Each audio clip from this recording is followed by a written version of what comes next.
Olá pessoal, boa tarde. A aula de hoje se presta a dar mais algumas informações e mais alguns indícios sobre como é a reatividade de alguns compostos e principalmente dos alcanos frente a haletos. Nós começamos esse conteúdo aí na última sexta-feira e nós vimos algumas propriedades que vão ser amplamente utilizadas, ou pelo menos algumas ideias que vão ser corriqueiras, aí vão ser frequentes no curso de Química, ou qualquer outro curso que você venha fazer, principalmente nesse curso de Química Orgânica. Então, nós vamos estudar um pouquinho mais sobre a reatividade dos compostos e alguns parâmetros termodinâmicos que estão relacionados a essa reatividade. Nós já vimos que existem alguns parâmetros estruturais que definem também, que estão atrelados à reatividade dos compostos. Então, esses parâmetros estruturais eles nos indicam qual é a possibilidade ou qual é o tipo de composto que vai ser formado no meio reacional.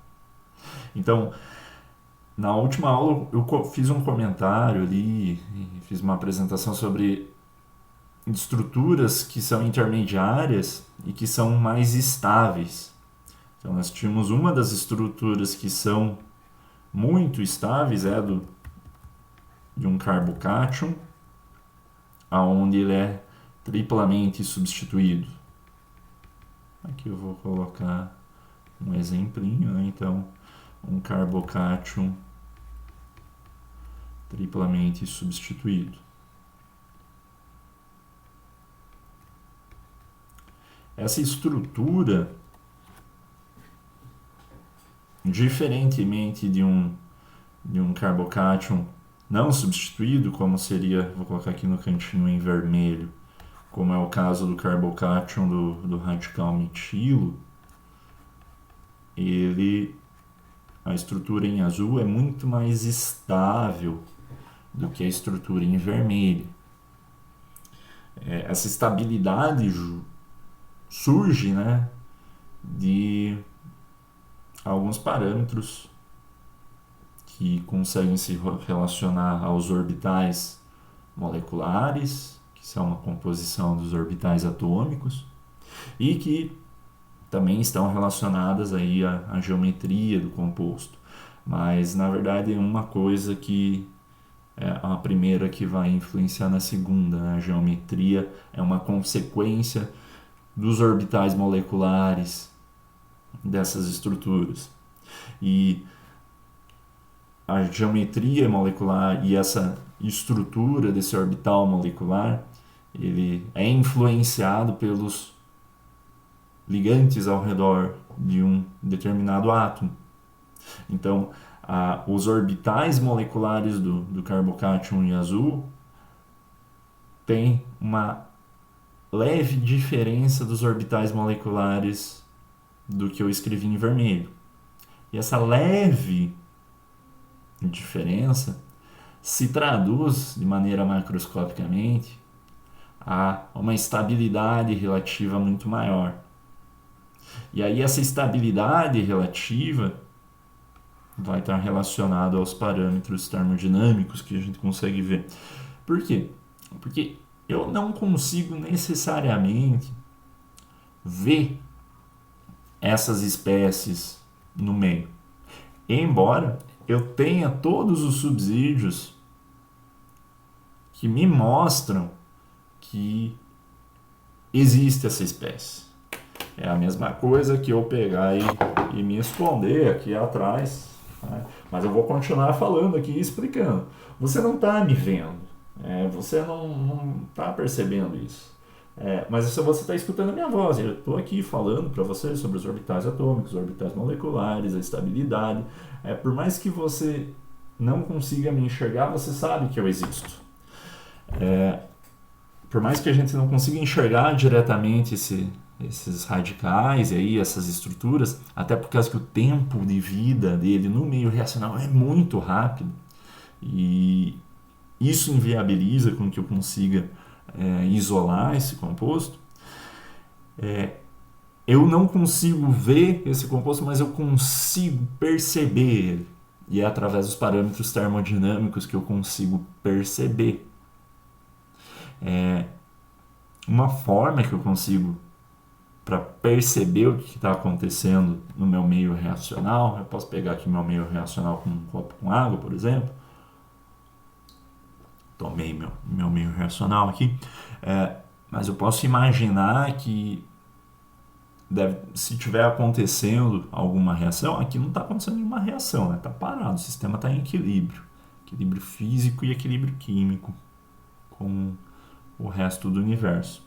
Mas se eu propiciar alguma reação química ao que eu tenho aqui dentro do copo, eu consigo perceber algumas coisas. Eu consigo, o que o químico consegue perceber? Mudança de cor, mudança de cheiro, mudança de viscosidade, aparição ou não de um precipitado.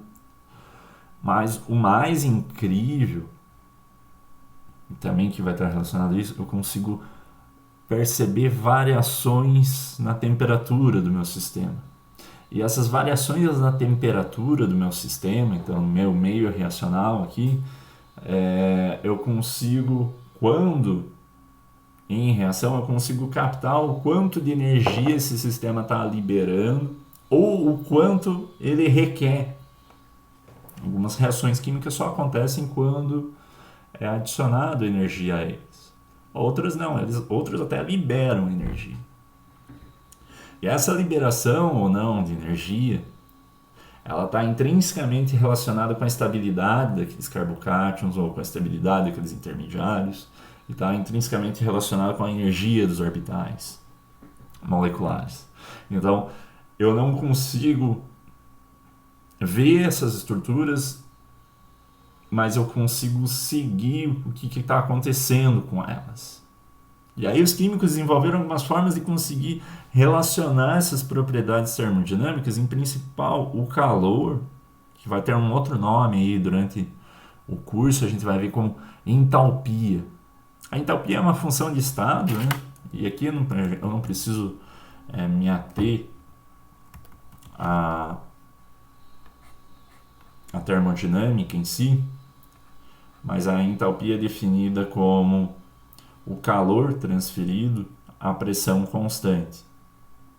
A entalpia ela é igual ao calor quando a pressão fica constante. Em suma, entalpia, né, que é designada pela letra H, vou colocar aqui para ficar claro para vocês, ela mede o quanto de calor está sendo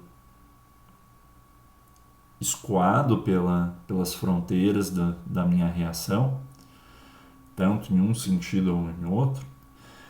E esse calor escoado, quando o sistema estiver a pressão constante, esse calor também pode ser chamado como entalpia. Na verdade, o calor vai estar relacionado com um aumento dessa propriedade. É uma propriedade do sistema. E como eu falei, eu não quero entrar muito em temas da termodinâmica aqui, para não ter que alongar muito em coisas que eu consigo resumir, né?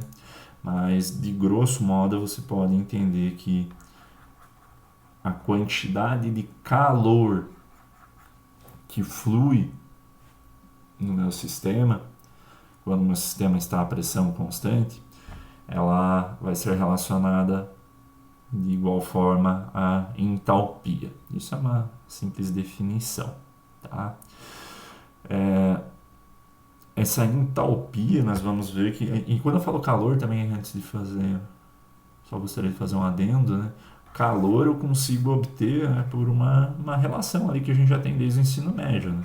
a massa vezes a capacidade calorífica vezes a variação da temperatura, me fornece uma quantidade que é o calor. A quantidade de calor. Então, se eu sei a massa do meu sistema, sei a capacidade calorífica e eu consigo verificar a variação de temperatura durante uma reação, eu consigo saber quanto calor foi movido durante essa reação. E aí, isso, por definição, é a mesma coisa que a variação da entalpia do meu sistema. Eu estou enfatizando isso porque nos livros texto e até aí nos slides que eu vou colocar logo mais, comentado muito sobre essa variação da entalpia. Então, variação da entalpia, qualquer variação, quando eu estou falando fisicamente, eu designo variação como um delta. Então, delta H é a variação da entalpia do meu sistema. Tá? Então, olha que legal. Eu consigo, pegando um meio reacional, entender qual que é a variação da entalpia. Eu consigo perceber que algumas reações têm maior variação de entalpia e outras têm uma menor variação de entalpia. Isso depende dos reagentes. Tá?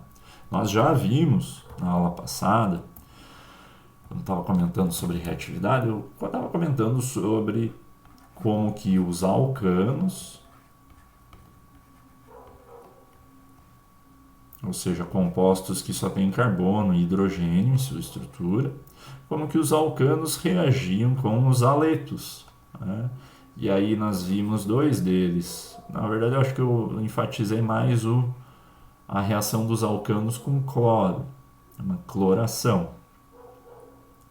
E aí nós vimos que essa reação com cloro, na verdade, a reação com os aletos, outros aletos, né, compostos que são da família 7A, Br2, o brometo, que a gente vai ver hoje uma embromação, né, ou seja, a reação dos alcanos com bromo.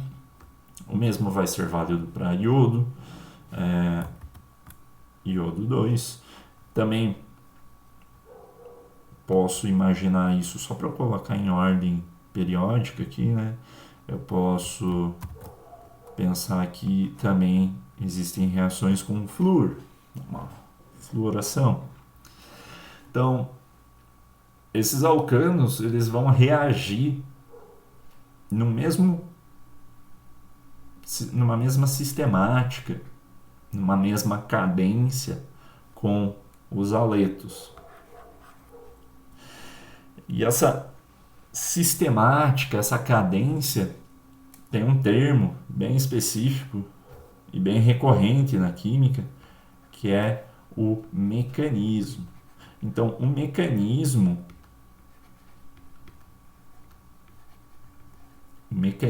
reacional são os passos, as etapas das quais eu tenho os reagentes e dos quais eles sofrem esses passos, essas etapas, esses processos até chegar nos produtos.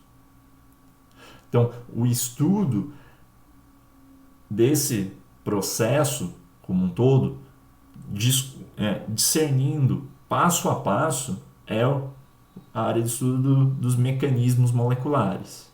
Então, na química existem muitos pesquisadores que se dedicam inteiramente a entender como que é o mecanismo de determinadas reações. Por quê? Porque se eu entendo como que as coisas funcionam, eu consigo modular essas coisas, eu consigo fazer com que uma determinada reação ocorra de uma maneira que mais conveniente seja a mim. Então, isso sempre tem um interesse industrial incrível, por causa que é disso que se trata a indústria química, né? De conseguir, após entender como que a reação acontece, você consegue guiar todo um processo, toda uma cadeia produtiva para a existência de um determinado produto. para a produção de alguma coisa. Né? Isso aí vai ser válido tanto para produzir margarina, que você precisa de fazer esterificação dos ácidos graxos ali numa superfície metálica, aliás, a hidrogenação catalítica numa superfície metálica, tanto para desenvolver nanofibra. Você precisa entender qual é o mecanismo reacional que está por trás para cada reação. Então, desde margarina até indústria aeroespacial, elas dependem de entender como é que acontecem os mecanismos reacionais. E esse mecanismo, ele se traduz por essas etapas elementares que levam os reagentes a chegar até o estado de produtos. E nessas etapas eu consigo caracterizar algumas espécies e saber quando que elas acontecem, com que energia ou com que velocidade ou com que liberdade ou com que frequência elas acontecem, é algo que é indispensável para a indústria química, como eu falei. Então, nós percebemos que o mecanismo de reação, talvez não percebemos tanto, eu comentei aqui com o cloro, eu tenho certeza que eu mostrei isso para vocês, o mecanismo que era uma reação em cadeia, né? O cloro se rompia, formava o radical cloro, esse cara ali era um radical livre, ele pegava moléculas dos alcanos que estavam ao redor e começava um processo de clivagem nessas moléculas, e isso se propagava como se fosse uma explosão. Nós vamos ver que bromo, iodo e até flúor, os passos, as etapas são essencialmente as mesmas. Mas flúor, cloro, bromo e iodo não são 4 moléculas iguais entre si, embora eles tenham o mesmo padrão de reatividade. Eles têm o mesmo padrão, mas eles reagem entre si de uma maneira energeticamente distinta.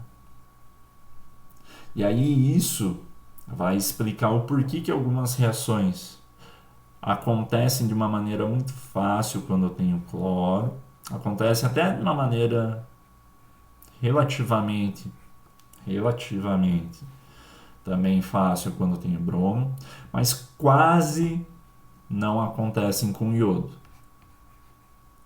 Mesmo tendo um mecanismo similar, o iodo praticamente não consegue reagir. Não tem a formação de um halo alcano ali, onde eu tenho um iodeto, onde eu tenho um haleto que seja proveniente do iodo. E nós vamos ver que o flúor, de maneira no outro extremo, né, de maneira completamente distinta, o flúor ele reage de uma forma muito vigorosa. E essa reação chega a ser quase incontrolável. Então, o que o iodo tem de lerdo, o flúor tem de rápido. Então, é a isso que nós vamos nos ater na aula de hoje. Bem, quanto mais estável a estrutura mais tênue são essas cores aqui desse mapa de potencial eletrostático. Então, aqui eu tenho o mapa de potencial do tertbutil, do isopropil, da etila e, por fim, do metilcátio. Então, nós vamos ver agora que essa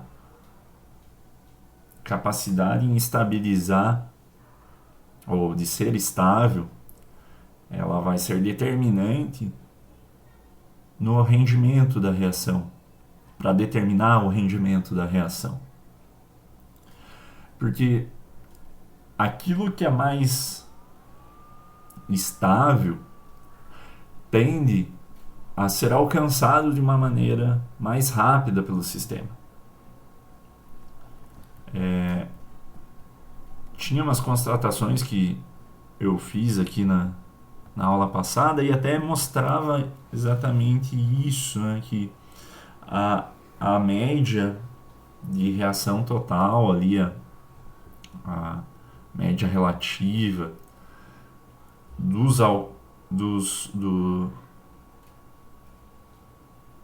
intermediários que são trissubstituídos, como é o caso ali da tertibutila, é muito maior do que de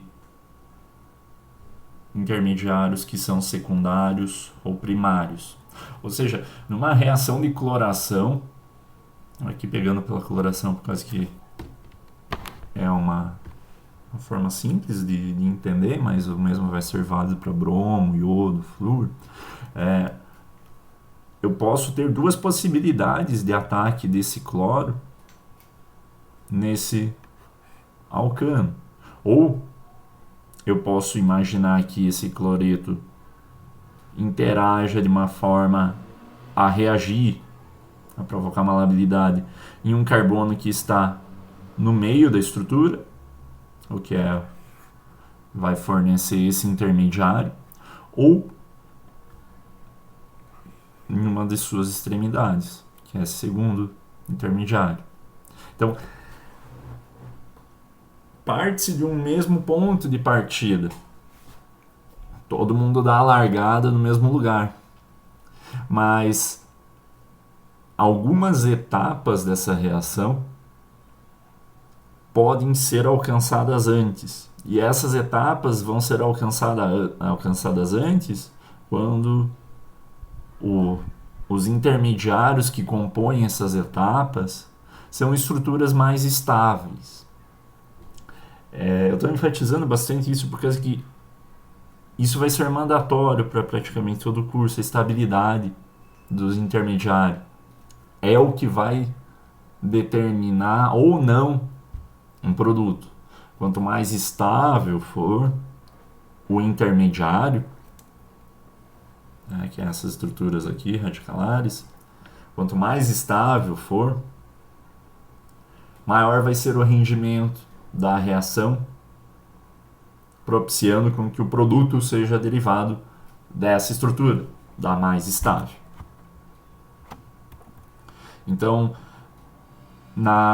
ainda no último vídeo eu tinha comentado sobre isso, né, sobre a quantidade relativa esperada e a obtida experimentalmente dessa reação, e aí chegamos à ideia de que eu tenho dois fatores que determinam a velocidade e tenho dois fatores que determinam o que será produzido numa reação, que o primeiro é o mais lógico, a probabilidade do evento acontecer. Só que essa probabilidade ela tem que ser ponderada, então quanto mais provável um fenômeno acontecer, mais fácil que é que ele ocorra, né? Porque é mais provável que aconteça. Mas essa probabilidade ela tem que ser ponderada pela reatividade. Ou seja, acontecerá aquilo onde esse produto for, entre probabilidade de ocorrência e reatividade, tiver um maior valor. Eu posso ter situações onde seja muito provável que aconteça um fenômeno, mas que, devido a impossibilidades energéticas, ele não ocorra. Então, nesse último exemplo, eu tinha comentado muito sobre isso, e como que as coisas se encaixam aí depois, como que eu conseguia, por exemplo, prever qual seria os produtos formados baseando-se nesses dois aspectos, na probabilidade da ocorrência do fato e na reatividade do composto. Então aqui tem um exercício, eu ainda tenho que atualizar tudo isso, em breve farei, quando tiver um pouquinho mais de tempo. Tá tudo em inglês aqui, mas a ideia do exercício está questionando você a informar quantos haletos de alquila, quantos haletos provenientes desses alcanos podem ser obtidos baseando-se numa monocloração, ou seja, quantos haletos de alquila que eu obtenho quando eu faço uma única cloração nesses compostos. Então, alguns deles vocês vão obter um só tipo de estrutura e outros deles vocês vão ter mais de uma possibilidade, né? Então, façam aí no seu caderno ou em uma folha de papel quais são os haletos possíveis. Por exemplo, aqui na letra A eu tenho o pentano. Quais são as possibilidades de cloração do pentano? Então aqui, ó, pentano, né?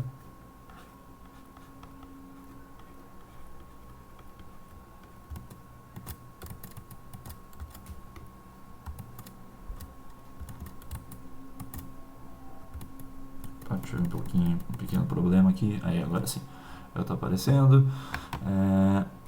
Mantém isso daqui, beleza. Então, colocar o pentano.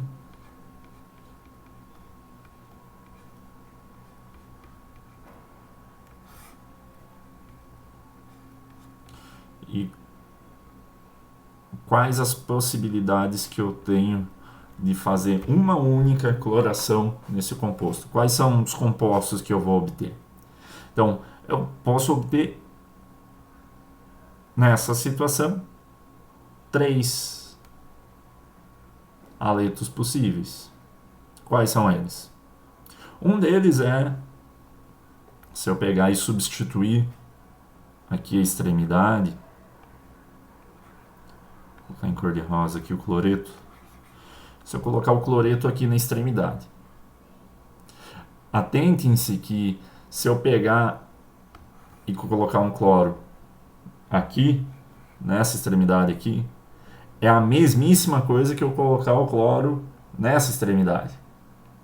Não faz a menor diferença. Gire a molécula aí mentalmente que você já vai perceber. Então, eu vou ter uma possibilidade que vai estar relacionado a o 1-cloro pentano. Essa é uma das possibilidades. Eu vou apagar agora essa possibilidade aqui, né, para deixar mais simplesinho. E vou colocar a segunda possibilidade, que é o 2-cloro pentano. Então aqui é um 3. Né? Esse 2-cloro pentano, vou colocar aqui em azul, vem da substituição de um dos hidrogênios nessa estrutura por um cloro. Essa estrutura aqui em azul é o 2-cloro pentano. Notem que, analogamente ao que eu falei, o fato desse cloro estar aqui na estrutura seria a mesma coisa que ele estar aqui. Né? Então, mas isso é diferente do 1-cloro pentano. Beleza, então já fiz as duas possibilidades. Qual é a outra possibilidade que me falta, ou que ainda me resta? Então vou voltar o hidrogênio aqui para essa estrutura e vou colocar aqui em vermelho a última possibilidade. Todas essas letras hoje estão feias, né? Mas vocês estão entendendo, já está tudo certo. CH, eu vou colocar aqui em vermelhinho a última possibilidade, o cloro aqui. Que estrutura é essa? O 3-cloro pentano. Tem outra possibilidade? Não mais. Agora eu exauri todas as possibilidades de ter uma monocloração no pentano. Então eu vou ter 3 compostos possíveis, tá? O 1, o 2 e o 3-cloro pentano. Exercitem aí na sua cabeça, aí com sua mão, na verdade, papel, quais são as outras possibilidades. E pode negligenciar os estereoisômeros, por hora ainda não vai pensar muito nisso, mas só para você exercitar isso, né, se você pegou a ideia de quantas possibilidades existem, ok?